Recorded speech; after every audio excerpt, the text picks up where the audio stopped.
오늘 말씀은 요한복음 16장 33절을 같이 보시겠습니다. 요한복음 16장 33절. 오늘 설교는 20분 안에 끝나요. 할렐루야. 나 피곤해서 더 못해. 그러니까 그렇게 알고 있어요. 오늘 엄청 일찍, 송정 집사 엄청 좋아하네. 살이 막 옆으로 가갖고 막 웃는 게. 우리 16장 33절 같이 읽어요. 시작. 이것을 너희에게 이르는 것은 너희로 네 안에 평안을 누리게 하려 함이라. 세상에서는 너희가 환난을 당하나 담대하라. 내가 한 번 더 읽어요. 시작. 이것을 너희에게 이르는 것은 너희로 내 안에서 평안을 누리게 하려 함이라. 세상에서는 너희가 환난을 당하나 담대하라. 내가 세상을 이기었노라. 아멘. 나머지 세 구절 연속으로 보여주세요. 사도행전 14장 22절 같이 사도행전 14장 22절. 안 보내줬어 또? 에이씨 젠장. 14장 22절 내가 읽어줄게요. 우리가 하나님의 나라에 들어가려면 많은 환난을 겪어야 할 것이라, 이런 말씀이에요. 사도행전 14장 22절 말씀이 우리가 하나님의 나라에 들어가려면 많은 환난을 겪어야 할 것이라. 맨 첫 구절이 어디였어요? 여러분, 요한복음 16장 33절, 그리고 사도행전 14장 22절을 방금 읽었어요. 그다음에 빌립보서 1장 29절, 이거는 보여주세요. 시작. 그리스도를 위하여 너희에게 은혜를 주신 것은 다만 그를 믿을 뿐 아니라 또한 그를 위하여 고난도 받게 하려 하심이라. 이거는 빌립보서예요. 빌립보서 마지막 한 절 디모데. 시작. 무릇 그리스도 예수 안에서 경건하게 살고자 하는 자는 박해를 받으리라. 예, 요 네 구절의 공통점은 그겁니다. 이제 예수님께서 제자들을 떠나가는데 내가 이 말을 먼저 해두는 거야. 잘 들어봐. 이러면서 제자들에게 하는 거야. 내가 이제 곧 갈 건데, 아버지께로 갈 건데, 내가 미리 이 말을 너희들에게 하는 것은 목적이 왜 이 말을 하냐면 너희들이 평안하게 하려고 하는 거야. 평안하려고. 그러면 반대로 반어적으로 이렇게 생각을 해보면 평안할 일이, 그죠? 평안할 일이, 나 피곤하니까 대답 잘해요. 신경 쓰게 하지 말고. 그러니까 내가 너희들을 평안하게 하려 함이라라고 하는 이 말은 평안하지 않을 만한 일들이 너희들에게 분명히 있을 것이다, 이런 얘기를 하는 거고, 그래서 세상에서는 이제 너희가 환난을 당하나 담대하라. 내가 세상을 이기었노라. 근데 이제 평안하지 못할 일이라고 하는 것은 뭐냐면 너희들이 환난을 당한다, 요거예요. 그리고 사도행전도 마찬가지로 우리가 바나바하고 바울이 이 서신서를 보는 이들에게 그들을 포함한 것입니다. 그들도 그리스도인이기 때문에 우리가 하나님 나라에 들어가려면, 전제 조건이에요. 우리가 하나님 나라에 들어가려면 많은 환난을 겪어야 할 것이다, 그랬어요. 그다음에 세 번째, 그리스도를 위하여 너희에게 은혜를 주신 것은, 저거 답이 보이네. 왜 은혜를 주셨다고 그래요? 고난도 함께 받게 하려고. 그러니까 은혜가 있는 사람은 고난을 이길 수 있다는 말인 거거든요. 그러니까 주님이 여러분에게 예배 때 은혜를 주시고 말씀을 읽으면서 은혜를 주시고 삶 가운데 은혜를 주시는 것은 그 은혜로서 끝나는 것이 아니라 예수 그리스도로 말미암아 박해와 고난을 받을 것인데 그 고난을 이기게 하려 하심이라라고 하는 거죠. 마치 동전의 양면 같아갖고, 오늘 누가 어떤 목사님 그랬나? 오늘 그랬나? 어제 그랬나? 집회 때 은혜를 다 받아놓으면, 아주 잘 받아놓으면 원수가 그것을 어찌 잘하는지 돌아가자마자 은혜를 싹 쏟아놓는다는 거예요. 할렐루야. 근데 우리는 은혜 받은 게 없어 쏟아낼 것도 없지. 쏟아낼 것도 없어. 그냥 왔다 갔어. 몰라. 잘 몰라 나 이거. 그냥 해는 소리야. 그러니까 주님이 동전의 양면이다. 내가 은혜가 있다라고 하는 건 그 반대편에 고난이 분명하게 있다라고 하는 거야. 마지막으로 디모데후서에 경건하게 살고자 하는 자들, 그 사람은 반드시 박해를 받게 되어 있다 그런 거야. 그래서 요 네 구절의 말씀은 결국은 고난이거든요. 고통이든 고난이든 시련이든 이것으로 규합되게 되어 있어요. 그래서 우리가 고난을 받고 경건하게 살고자 하는 자들은 고난을 받고, 또 예수님이 제자들에게 내가 너희들에게 이 말을 하는 것은 평안하게 하려 하는 것인데 너희들이 세상에서 환난을 받을 것이나 그러나 두려워하지 말라, 내가 세상을 이겼다 이러면서 제자들이든 아니면 바울과 바나바든 이 서신을 듣는 자든 목회를 하고 있었던 디모데든, 그러니까 목회자든 아니면 사도든, 그리고 그 옆에서 도와줬었던 협력했었던 바나바든, 아니면 이 예수 그리스도 안에 이제 막 들어온 크리스찬이든, 모든 자들은 다 뭐가 있다? 고난이 있다. 그럼 제가 물어요. 모든 믿는 자들은 반드시 고난이 있는가?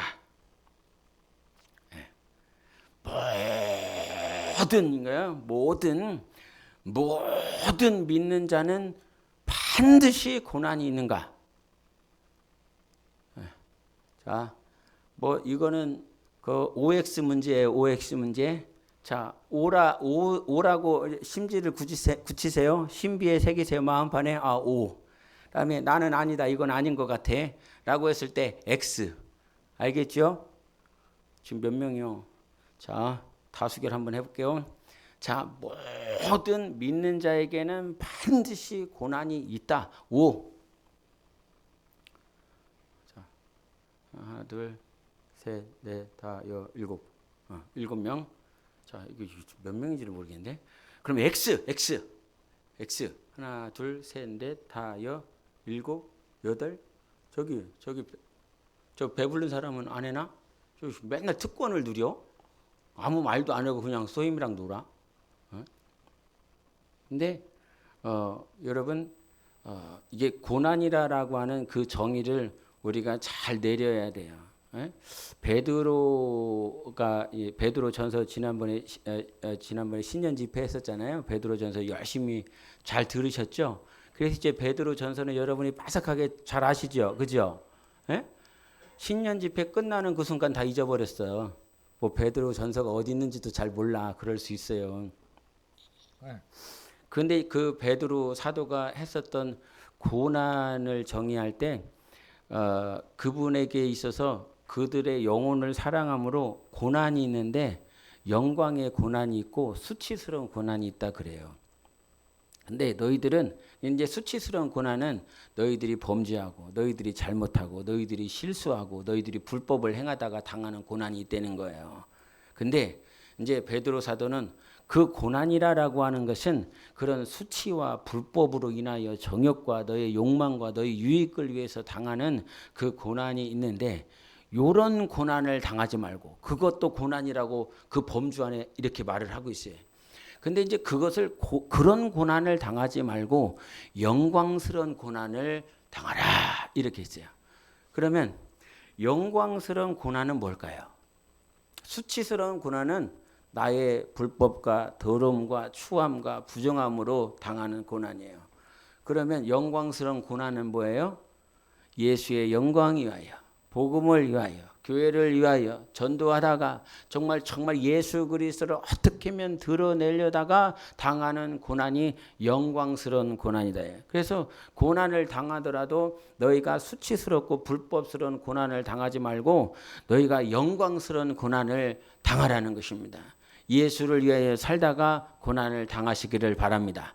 복음을 전하다가 영혼을 살리려고 하다가 당하는 고난을 여러분이 넉넉히 당해야 된다. 그래서 저기서 얘기를 했지만 어디 성경을 봐도 이게 이제 정의 이제 결론을 내려요. 제가 여러분들이 질문한테 모든 믿는 자는 반드시 고난이 있을 수밖에 없다. 예? 왜 그러냐면 법 체계가 다르기 때문에 그래요. 우리는 하늘의 법을 따라가는 자들이죠. 그러나 믿지 않는 불신자들은 이 땅의 법을 따라가겠다 이 말이에요. 그래서 이 법 체계가 하늘의 법과 땅의 법이 다르기 때문에 모든 믿는 자들에게는 반드시 고난이 따르게 되어 있어요. 여기서 믿음을 제대로 정의를 했죠. 모든 믿는 자라고 그랬을 때 교회 온 사람을 말하지 않아요. 여기도 불신자가 있거든요. 할렐루야. 누가 불신자에 찾아내 빨리 전도해. 에? 여기도 불신자가 있거든요. 그리고 또 우리의 믿음 자체가 온전하지 않거든요. 에? 그래서 우리가 마태복음 7장에 보면 두 가지의 길이 나오죠. 하나는 쌍용 14길, 또 다른 한 길은 16길. 뭐 이렇게 다르죠. 쌍용 14길로 가면 어디로 가요? 우리 불국사 옛날 우리 사택이 나와요. 16길은 여기가 나오고. 근데 좁은 길과 넓은 길이 분명하게 나옵니다. 네. 그래서 믿는 자라고 하는 그 정의를 제대로 내려야 돼요. 네. 믿음에는 로마서 1장 17절에 뭐라고 그랬어? 믿음에는. 아니, 나 로마서 1장 17절 그런 거 안 나오던데. 믿음에는 뭐가 나타난다 그랬는데? 예? 예, 하나님의 의가 나타난다 그랬죠. 예. 그래서 오직 의인은 믿음으로 말미암아 살리라. 그래서 믿음이 있는 자는 의인이요. 의인은 믿음으로 사는 자요. 그러니까 내가 사는 법이 있어요. 우리가 사는 법이 있어요. 우리가 사는 법 체계는 뭐예요? 믿음이라는 거예요. 믿음이 법이다 이게. 그 믿음을 따라 산다 이 말이죠. 그래서 믿음이 보이지 않기 때문에 세상 사람들은 욕하는 건데 걷길로 갖고 20분 안에 끝내야 되니까. 그러면 모든 믿는 자에게는 의심이 가? 모든 믿는 자에게는 그 고난이 안 오는 것 같은데 뭐 누구 대봐 그럼 성경에서.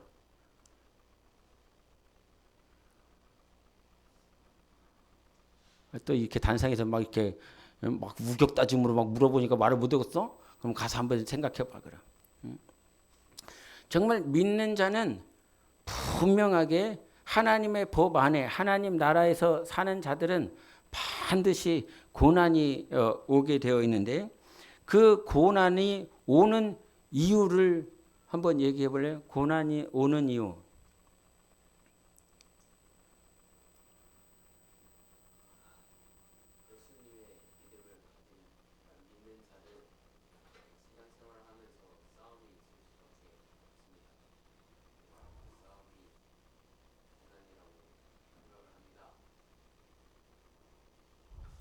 뭔 소리 하는 거야? 내가 왜냐고 물어봤는데 내가 왜 고난이 오느냐 우리 정선이 요즘 고난 세지요. 신연섭 때문에 아니면 누구 신전 때문에 아니면 그놈 때문에 고난이 왜 고난이 왜 옵니까? 그렇죠. 아까 경건하게 살려고 하는 자들에게는 박해가 있다라고 그랬죠. 그래서 말씀에 순종하려고 하다 보니 이렇게 고난이 따라요. 그래서 우리가 제가 이제 제 간증 아닌 간증을 하자면 중국에서 여기로 넘어올 때 나에게 주신 감동은 영혼들 죽어가는 사람이 있다 그러겠어요. 예, 죽어가는 사람이 있다. 그 죽어가는 사람을 야, 영혼을 살려야 되지 않겠냐? 근데 살리려고 보니 이게 앞뒤 옆뒤를 다 봐도 욕은 들어먹겠구나. 이게 보이는 거거든요. 그러니까 주님 말씀에 순종하려 하다 보니 이게 당연히 찾아오는 게 뭐가 있냐면 고난이 찾아오더라는 거예요. 여러분 왜 고난이 오느냐라고 하는 그 고난, 여러분 요셉은 뭘 잘못했나요? 요셉은 뭘 잘못했어요? 이제 창세기 37장부터 요셉이 나오는데 50장까지. 그러면 요셉은 뭘 잘못했나요? 아주 성격이 아주 들다듬어져 갖고, 예? 형들이 뭐라고 그러면 잘 들어야 될 거 아니야? 예? 예, 형들이 야 이것 좀 해라고 그러면 똑바로 예 알겠습니다 하면 되는 거예요. 꼭 이거를 막 시켰다고 형들이 막 가갖고 또 아버지한테 막 고자질한다고요. 예? 그리고 자기가 이 꿈을 꾼 그것들에 대해서 형들이 시샘할 거를 다 알아. 그러면 입을 다물고 있어야 돼, 안 다물고 있어야 돼요. 예? 간증도 똑바로 해요, 제발. 예? 다 오늘 이거를 했더니 하나님이 막 축복을 해줬다고. 근데 꼭 지금 막 일용할 양식도 없어갖고 막 배고파하는 그 사람한테 갖고 하나님이 나 오늘 월급이 엄청나게 올라갔다고 막 연봉을 막 했다고. 예? 기초수급자한테 와갖고 누구 얘기하는 거예요? 목사 얘기하는 거 아니야, 목사. 기초수급자한테 와갖고 나 오늘 뭐 이렇게 했다고 하면 돼? 안 돼요. 뭐나 좀 줘가면서 해라고. 예? 주님은 그 상위에서 부수력이라도 떨어뜨리면서 개들 먹이잖아.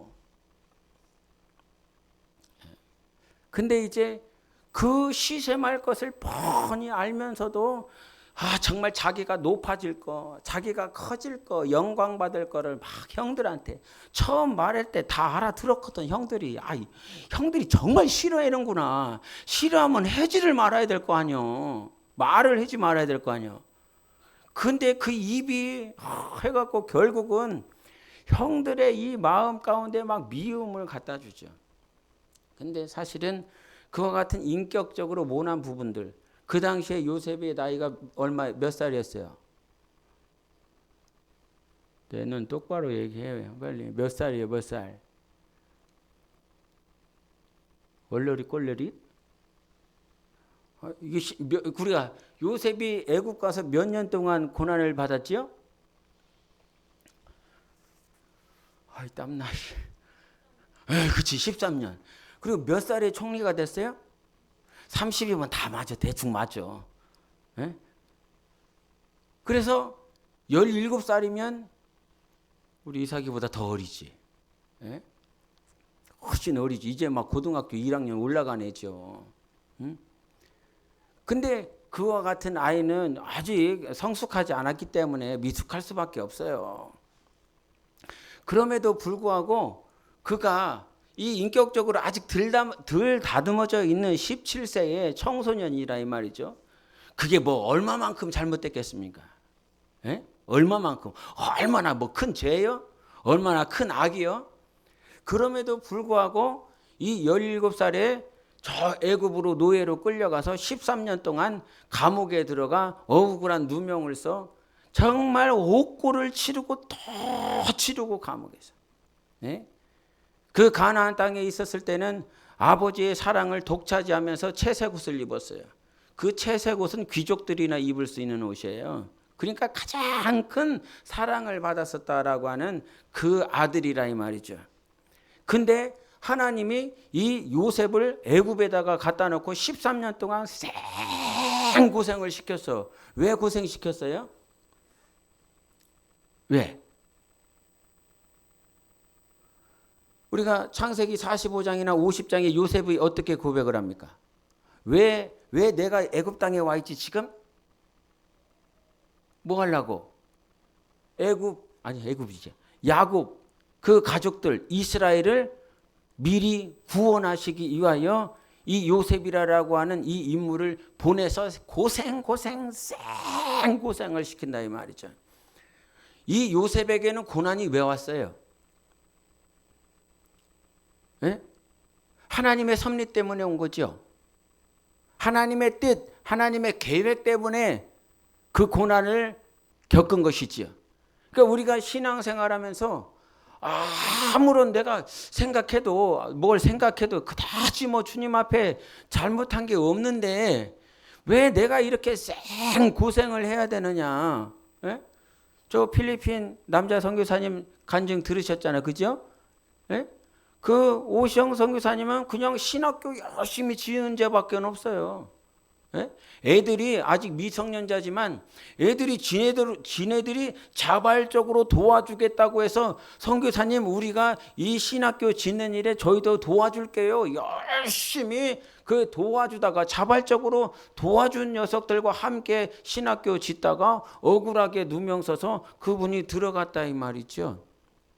예? 근데 나중에 이게 계산하고 약 10여 년이 지났는데 거기 안에서 목회를 하면서 많은 목회자들을 만들어내고 그 감옥 안에서 영혼을 구령하는 그 사역을 아무도 못하는데 그분이 하시더라 이 말이죠. 예? 억울하게 누명 써서 내가 무슨 죄를 범했나, 뭘 잘못했나 이런 것이 아니라 하나님의 계획 때문에 하나님의 뜻으로 인하여 우리가 고난을 받을 수 있다라고 하는 것을 철저하게 알아야 됩니다. 그리고 두 번째, 왜 고난이 우리 삶 가운데 오는가라고 하는 건 왜 올까요? 여러분이 예상하는 답 한번 해보세요. 다 맞을 것 같은데. 왜 고난이 오죠? 예, 우리가 머저리 같아서 그래요. 우리가 제대로 다듬어지지 않았기 때문에 그래요. 욥기 한번 보여주세요. 욥기 1장 9절 10절을 같이 읽어보겠습니다. 시작. 사탄이 여호와께 대답하여 이르되 욥이 어찌 까닭 없이 하나님을 경외하리까. 10절. 주께서 그와 그의 집과 그의 모든 소유물을 사방으로 울타리로 두르심이 아니니까 주께서 그의 손으로 하는 일에 복을 주사 그 소유물이 땅에 넘치게 하셨음이니이다. 지금 왜 사탄이 왔어요? 왜 하나님 앞에 막 이게 그 하늘에서 하나님한테 해코지를 하고 있어요? 욥을. 얘 맨날 예배를 드리거든요. 맨날 제사를 드려요. 그리고 자기 아들의 인원수에 맞춰서 제물도 아주 하나도 흐트럼 없이 숫자에 맞게 딱 제사를 드렸어요. 근데 1장 5절, 4절과 5절에 보면 왜 그렇게 제사와 예배에 온갖 힘을 다 했냐면 저주받을까 봐. 하나님 앞에 저주받을까 봐. 그러니까 신앙의 상태가 이 땅의 기복적인 것을 잘 유지하고 싶어서 하나님 앞에 저주받지 않고 하나님이 주신 것, 땅의 것, 저 하늘의 것, 가지고 있는 소유, 육축들 모든 것들을 잘 자기의 것으로 끝까지 소유하고 싶은 마음 때문에 인원수까지 다 맞춰가면서 또박또박 제사하고 그와 같이 예배드렸다 이 말이죠. 근데 그와 같은 기복적인 마음을 이 사탄이 먼저 알아요. 귀신도 그러잖아요. 귀신도 하나님이시다, 예수가 하나님이시다라고 하는 것을 귀신이 알아보지요.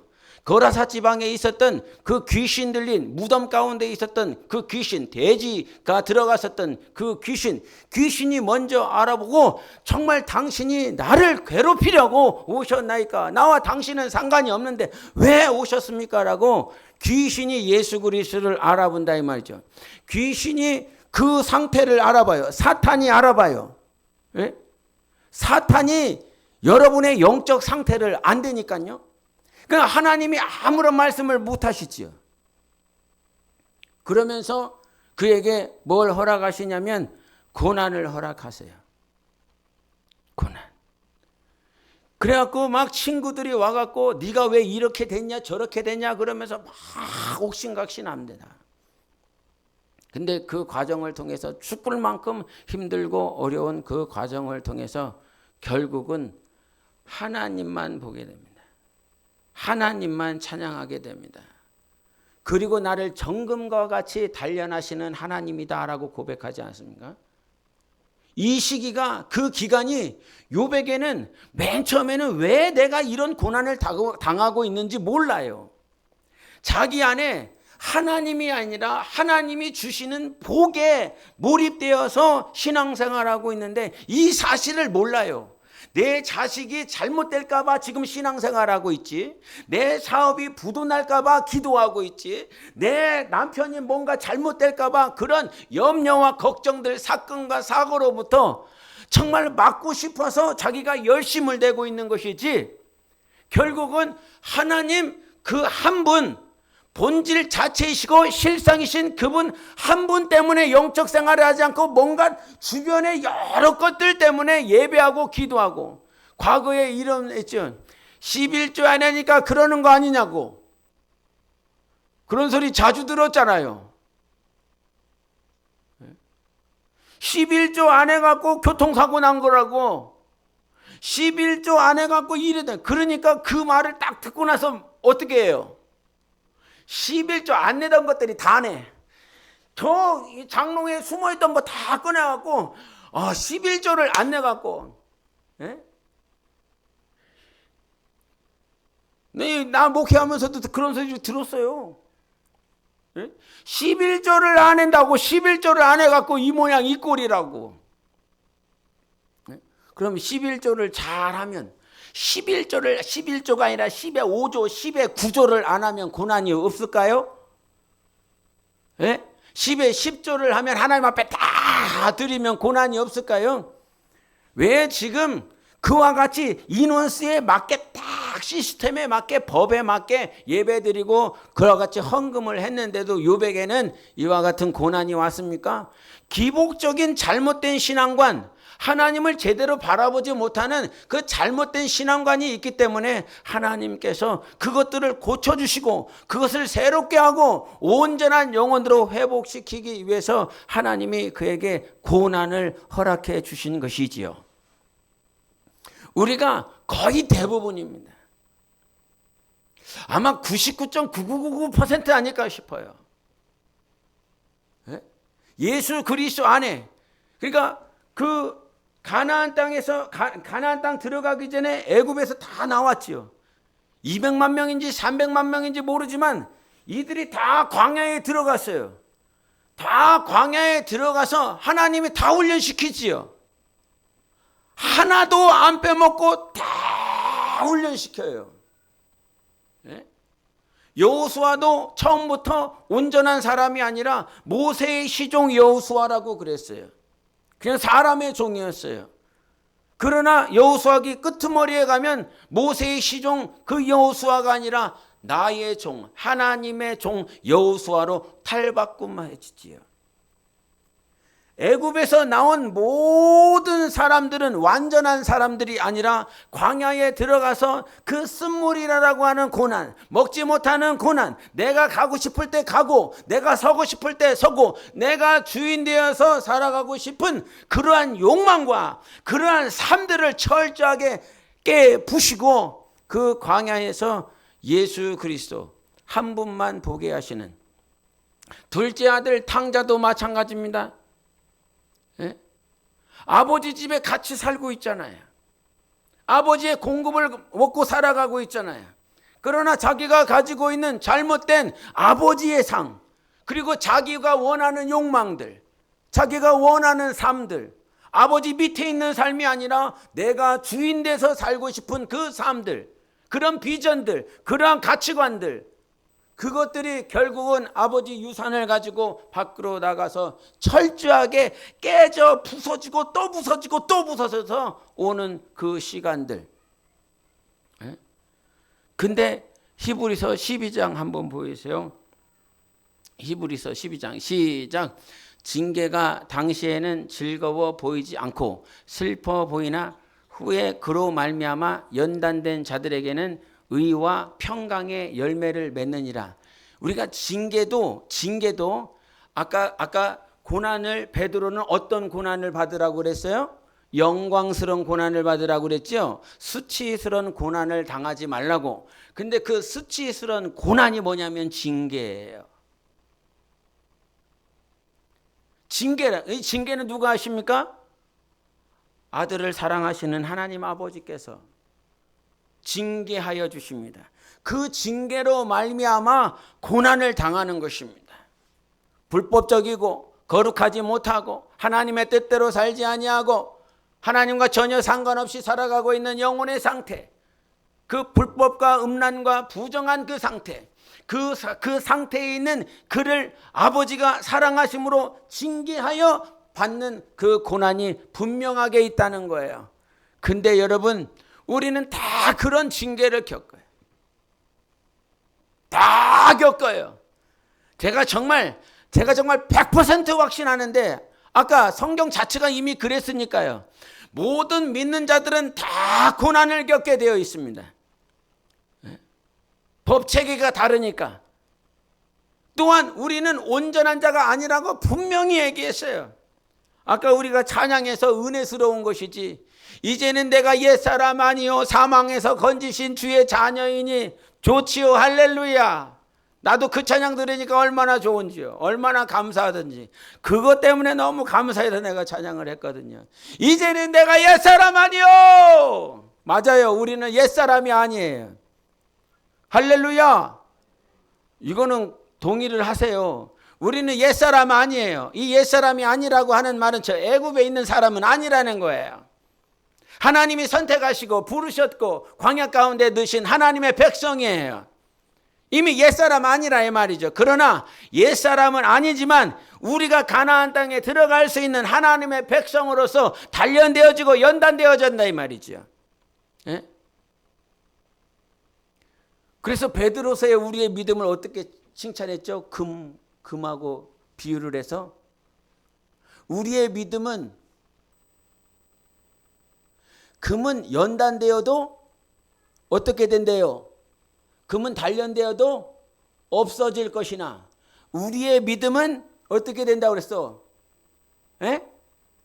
에? 에? 우리의 금은 단련되어도 막 금이 얼마나 그렇게 24K. 요거 금반지 있는 사람 빨리빨리 넣어요. 헌금 바구니다. 뭘 그렇게 가지고 있어? 아무리 금이 24K 100% 불순물이 다 사라졌어도 얘는 없어진다고. 안 없어진다고? 없어진다고. 불순물이 하나도 없어. 100% 24K인데도 불구하고 얘는 없어질 것이야. 그러나 우리의 믿음은 없어지지 않습니다. 우리의 믿음은 그리스도로 인하여 보존되는 믿음이다 이제. 예? 얼마나 감사한지 그 말씀을 읽다가 그건 없어져도 내 믿음은 안 없어져.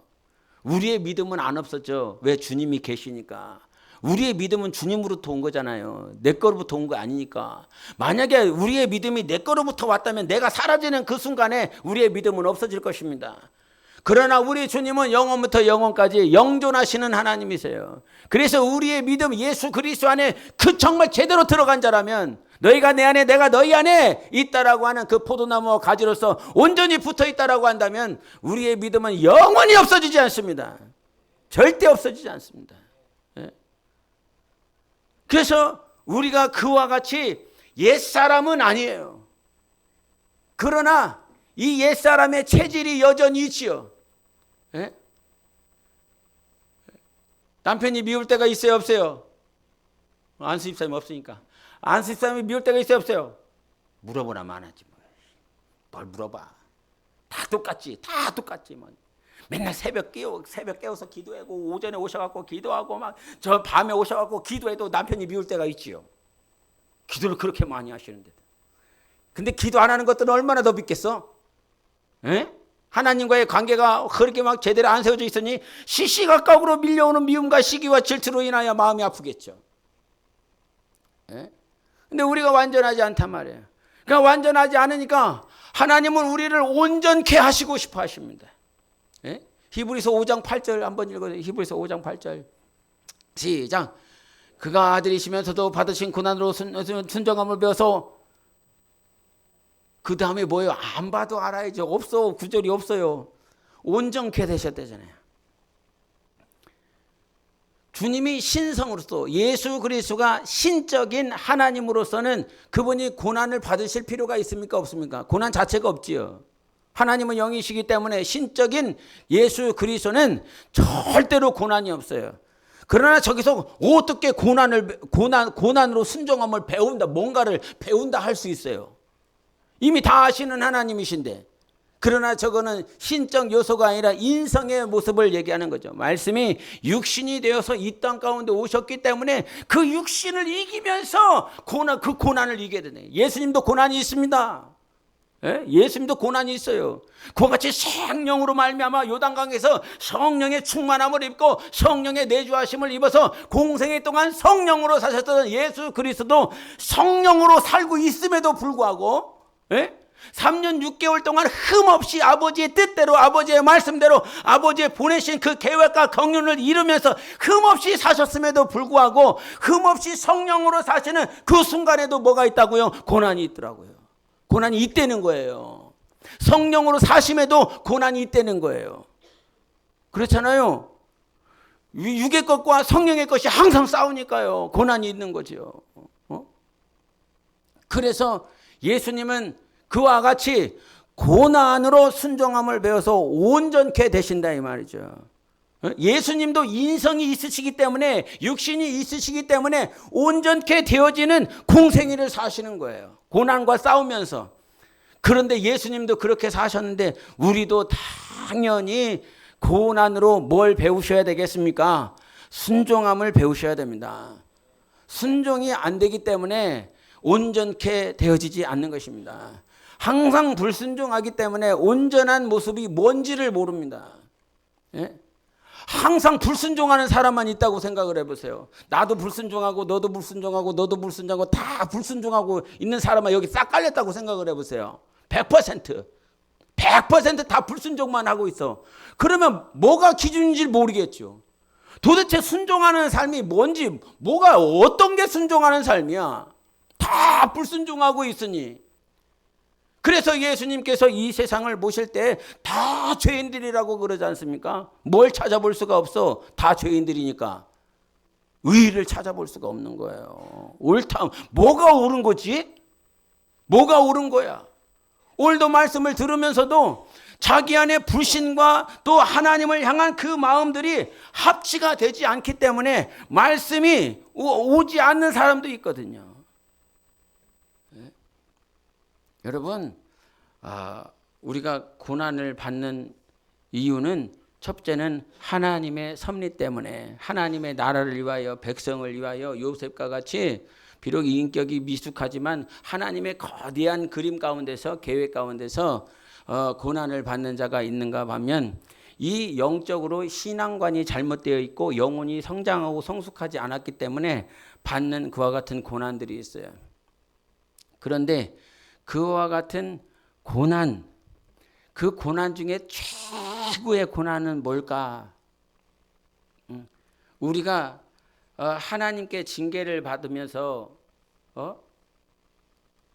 고난을 받는데 최고의 고난은 뭘 것 같습니까, 여러분? 생각해봐, 한번 생각해봐요. 말 안 할게. 최고의 징계, 최고의 고난은 뭘까요? 하나님이 나를 징계하신다 그런다면. 다윗이 침상에서 눈물로 기도할 때 성령을 거두지 마옵소서 이런 기도했어요. 최고의 막 눈물을 펑펑 쏟으면서 하는 기도. 맨날 그 침상에서 눈물 쏟아가면서 주님 성령을 거두지 마옵소서. 이거는 진짜 겪어봐야 한다. 이거는 네? 최고의 징계는 뭐 아픈 거 아니요. 아픈 거 아니요. 무슨 사고 사건 그런 거 아니요. 아버지가 안 보여. 하나님이 안 보여. 이게 최고의 징계예요. 최고의 징계. 그 둘째 아들이 아버지를 떠나갔을 때 아버지가 생각이 안 나잖아. 집이 생각이 안 나잖아. 아무것도 아버지와 저 하나님의 나라. 그러니까 진짜 이거는 뭐 이렇게 표현이 안 돼. 기도를 해도 아버지의 음성이 안 들리고 성경을 봐도 무엇이 주님의 음성인지 모르겠고 예배는 와 있는데 예배의 말씀은 듣고 찬양도 하고 기도도 하는데 하나님이 전혀 안 느껴져. 막 애를 태우고 막. 이번에 집회 때 그 오 목사님이 간증을 하는 것 가운데 하나가 뭐냐면 고등학생인데 그 고등학교 때 아버지가 그렇게 갑자기 싫더래. 너무 싫어갖고 술 이름을 까먹었네. 무슨 그 당시에 8,000원이었대. 그 당시에 8,000원. 고등학교 때. 근데 무슨 얇아갖고 유리병에 생겨갖고 한 요만 정도 사이즈로 이렇게 된 거래요. 뭐예요, 성집사님 이거 이름? 뭐 깨깨깍 머리도 뭐라고 그러더만. 근데 그게 엄청 도수가 세갖고 막 들이키면서 술을 마셨대요. 술을 마셔갖고 해롱해롱 해갖고 친구 집에서 한숨 자고 아버지 이제 교회에 갔다는 거죠. 교회 가는데 아버지가 식사를 하고 있더래. 같이 가족들이 식사를 하고 있더래. 술을 먹었으니까 요 도수가 세갖고 술 냄새가 엄청 났다는 거예요. 근데 딱 들어갔는데 들어가고 이제 밥상이 있으니까 그래도 이게 앉았다는 거지. 앉았는데 아버지랑 같이 이렇게 식사를 했는데 술 냄새가 엄청 막 나니까 막 가슴을 쪼르고 막 이러고 있었는데 근데 이제 그 당시에 아버지가 너무너무 싫으니까 아버지가 한마디만 하면 아들들 무섭습니다. 아버지가 한마디만 하면 할 기세로 하고 있더니 그런 마음을 하고 그래도 그냥 밥 먹고 있는데 아버지가 술 냄새가 가득한데 오성환 목사님이 술 냄새가 가득한데도 불구하고 아무런 말씀을 안 하시더래요. 아무런 말씀을. 뭐라고 하면 그냥 이거 막 이렇게 해보려고 했는데 아버지가 뭐라고 하셔야 되는데 뭐라고 이는 꾸중을 해야 되는데 아무런 말씀을 안 하니까 가만히 있다가 먹고 그냥 갔다는 거예요. 근데 자기가 그렇게 신앙생활하면서 이제 고등학생 됐는데 그렇게 살아본 적이 없어갖고 이 술 먹은 것 때문에 술 먹어야 되냐 말아야 되냐 조혜성 술 먹은 것처럼 약간 이렇게 삐딱하게 지금 서 있는데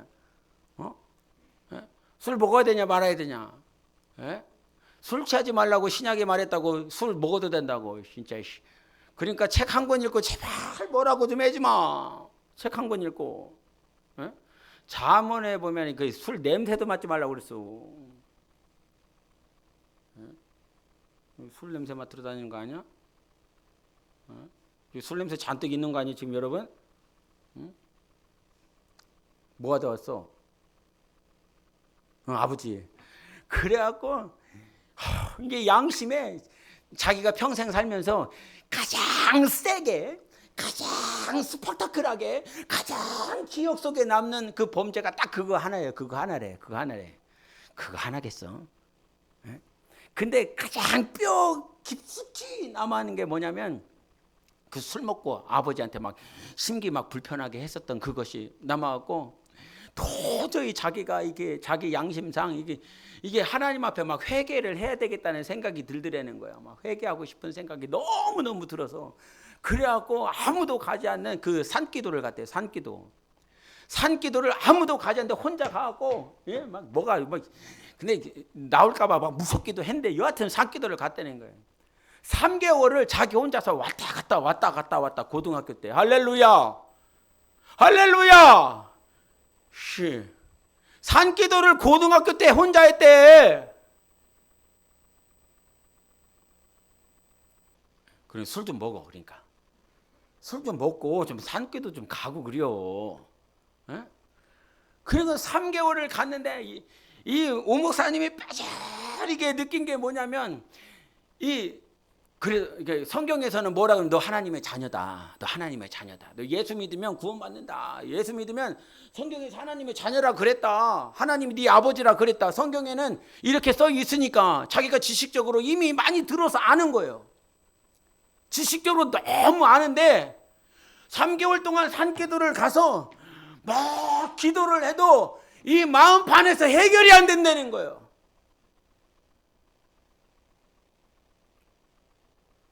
마음판에서 해결이 안 된다는 거예요. 내가 그 한마디에 아멘 했다. 내가 처음으로. 근데 집회 때 저는 아멘 잘 안 해요. 여러분처럼. 그래갖고 여러분이 저를 닮은 거예요.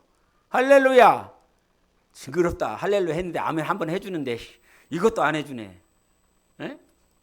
그러니까 성경에서는 로고스적으로 기록된 말씀으로 네가 예수 그리스도를 믿으면 하나님의 자녀고 그 십자가에서 예수님께서 너의 과거와 현재의 모든 미래의 죄를 다 용서해 줬다라고 써 있지만 기도할 때에 하나님이 나한테 뭐라고 조명해 주는지 아무것도 안 들린다는 거예요. 3개월 동안 산기도를 했는데 난 그 심정이 너무 이해가 되더라고요.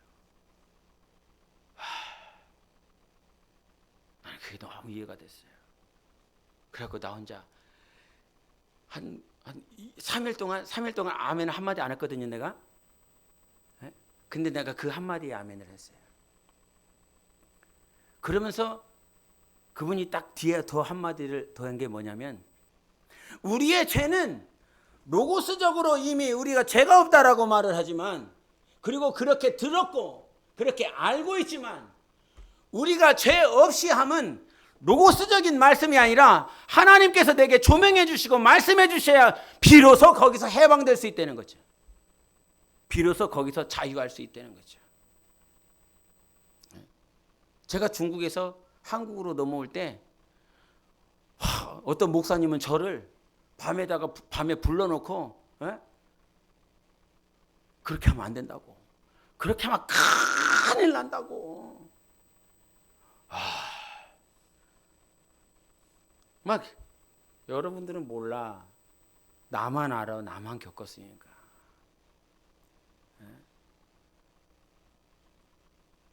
그렇게 말을 했기 때문에 제가 들은 게 있지 않습니까?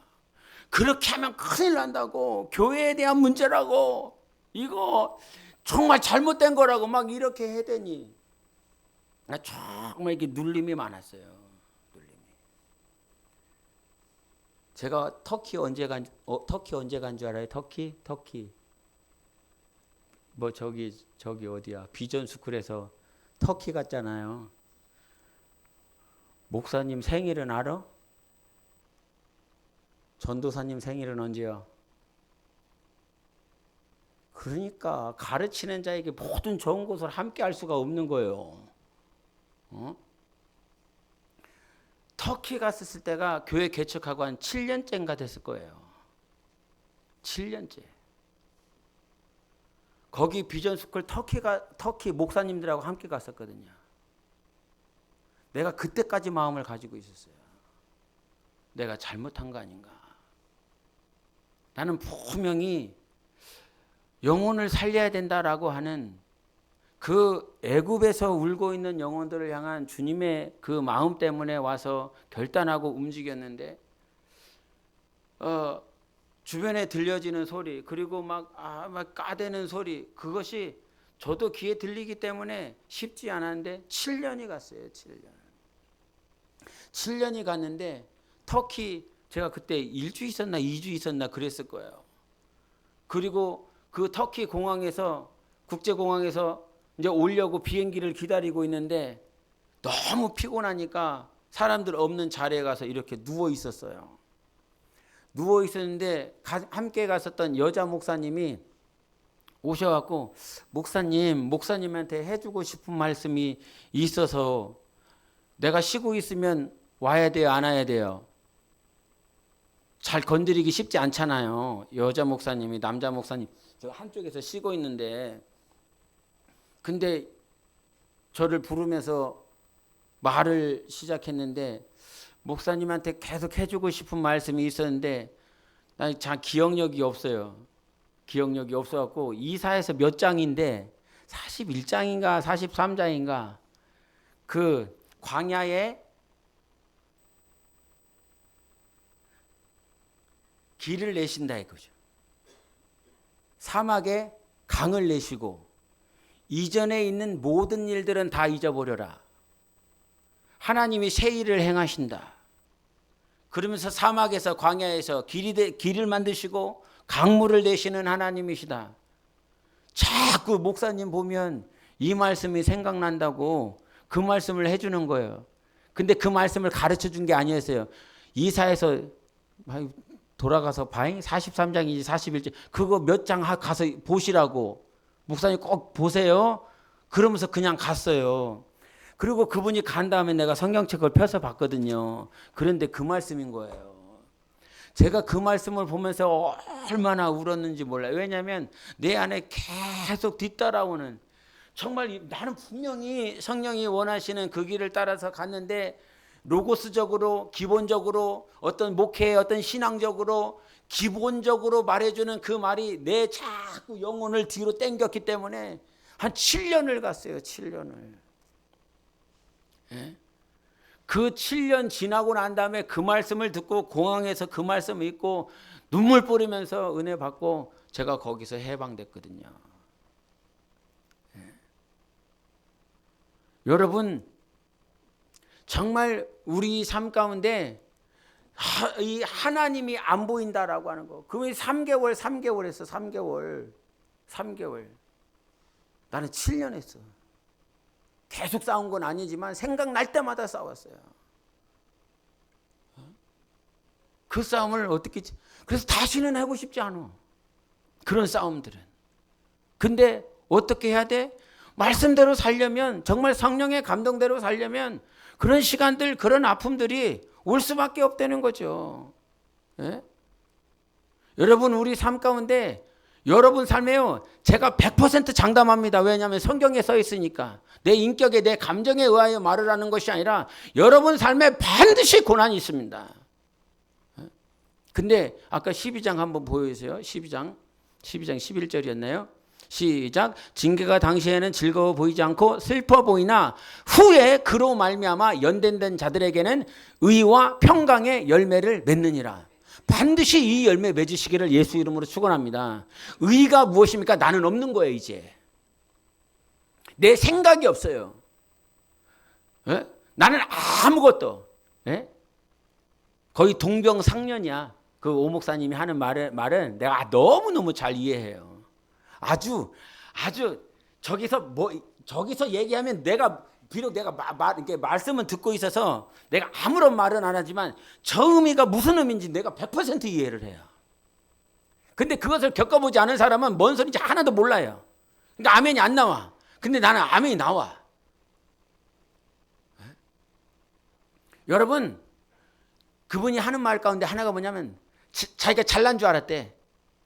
목사 아들이었고 아주 그냥 떵떵거리면서 요셉처럼 채색옷 입어가면서 그냥 아주 잘 먹고 잘 살았던 방앗간집 아버지가 방앗간이라 아주 어렸을 때부터 고상한 적이 없대. 그리고 신앙생활을 잘하고 모범적이라고 아주 소문이 났기 때문에 자기는 정말 잘나서 그렇게 신앙생활하고 목회 지금까지 해온 줄 알았대.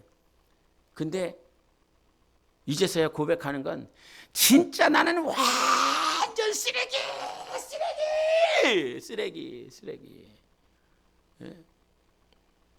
완전 쓰레기. 난 나의 의라고는 말할 거 없는 거예요. 내가 뭘 할 수 있다고 내가 이거를 해보겠다고 말을 전혀 할 수가 없는 상태. 그러면 저 의는 뭡니까? 내가 잘한 의가 아니라 내가 할 수 있는 의가 아니라 나의 의는 오직 예수밖에는 없다는 거예요. 징계를 겪고 고난을 겪고 아픔을 겪고 고난이라고 하는 그 터널을 겪고 나면 우리는 자랑할 것이 없고 오직 예수밖에는 없다는 거예요. 나의 의는 없고 오직 예수의 의만 있는 사람들. 그런 하나님의 의로 또 의를 말미암아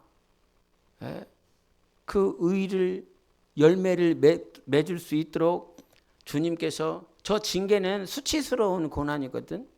불법과 부정함으로 인하여 받는 징계거든. 뭐 의를 위한 영광을 위한 그런 고난 아니에요. 근데 그러한 징계와 같은 고난들이 여기에 다 있다. 신앙이 잘못되고 영혼이 잘못되고 하나님 앞에 잘못된 부분들이 분명히 있기 때문에 하나님께서 징계를 하신다. 근데 그 징계를 받는 동안 어떤 사람들은 견디지 못하여 세상으로 돌아가지만 진짜 믿음이 있는 사람들은 그 징계를 받고 그 고난의 터널을 겪고 의의 열매, 평안의 열매를 반드시 맺게 되어 있습니다. 여러분, 우리는 정말 예수만 결국 시간이 지나서 수많은 고난이 우리가 겪었지만 결국 나와야 될 게 내가 어떻게 구원을 받았습니까? 예수님 때문에 구원받은 것입니다. 네가 뭔가를 잘해서 구원을 받은 것이 아니라 오직 예수 그리스도의 긍휼하심으로 인하여 우리가 구원을 받은 거예요. 예수 그리스도의 은혜 때문에 용서해 주시고 70번씩 이제 피곤하지. 새벽 4시까지 해갖고 그런 거 아니야. 새벽 4시까지 막 고스톱을 쳤대 얘네들이. 화투 미나투 치고면서 고돌이하고. 진짜 여러분, 신앙생활은 장난이 아닙니다. 여러분이 오늘 들은 이 말씀은 그냥 하는 얘기가 아닙니다. 예수님이 말씀하셨습니다. 너희들에게 반드시 고난이 있을 거야. 그러나 그 고난을 통해서 하나님은 우리에게 영광도 예비해 주시는 하나님이십니다. 그래서 고난을 받는 것이 힘이 들고 어렵지만 고난 중에 있다라고 한다면 어려울 수 있지만 그 고난을 통해서 하나님은 우리를 연단하고 금과 같은 자로 정금과 같이 우리를 빚어가고 계시는 하나님이십니다. 당신 영혼이 빛나야 되지 않겠습니까? 빛나야. 저는 정말요, 지난 주일에도 이게 막 울다가 여기 뒤에서 막 이게 동맥인지 뭔지 하고 막 이거 막 혈관이 터질 것 같아. 막 너무 울어갖고. 근데 여기까지 안 올라왔어. 아직 더 할 게 있나 봐요. 그리고 여기서 이렇게 끝나갖고 덜 아프더라고. 이게 막아주신 것 같아. 제가 정말 막 펑펑 우는 이유가 예수님처럼 살고 싶어서 그래요. 예수님처럼. 예수님처럼.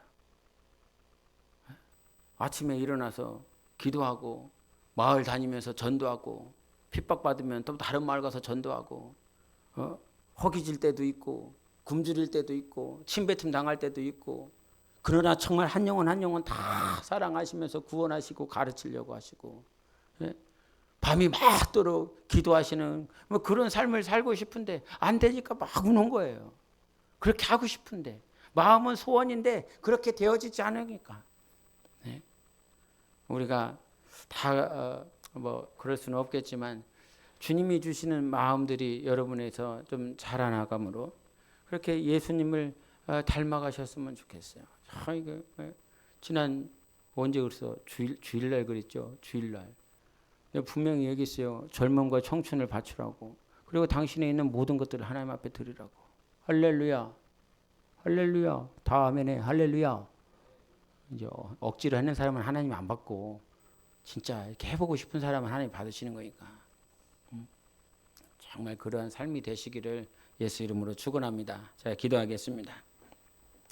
하나님 아버지, 오늘도 우리에게 고난을 주시는 예수님이시지만 그 고난 중에서 예수님을 닮을 수 있도록 축복하시는 은혜를 잊지 않습니다.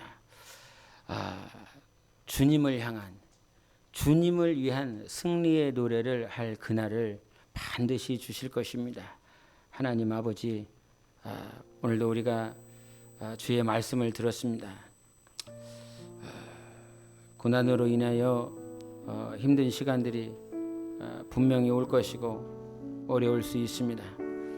그러나 그 징계를 통해서 의와 평안의 열매를 맺을 수 있는 우리 모두가 되게 하여 주시옵소서. 하나님은 아들을 한 번도 포기한 일이 없고 고아처럼 과부처럼 버리신 일이 없으니 하나님 아버지 평생 승리하는 신앙, 예수님처럼 사는 신앙으로 우리 모두 다 세워질 수 있도록 축복하여 주시옵소서. 감사하며 예수 이름으로 기도합나이다. 아멘. 우리 하나님은 우리의 피난처가 되시며 찬양하겠습니다.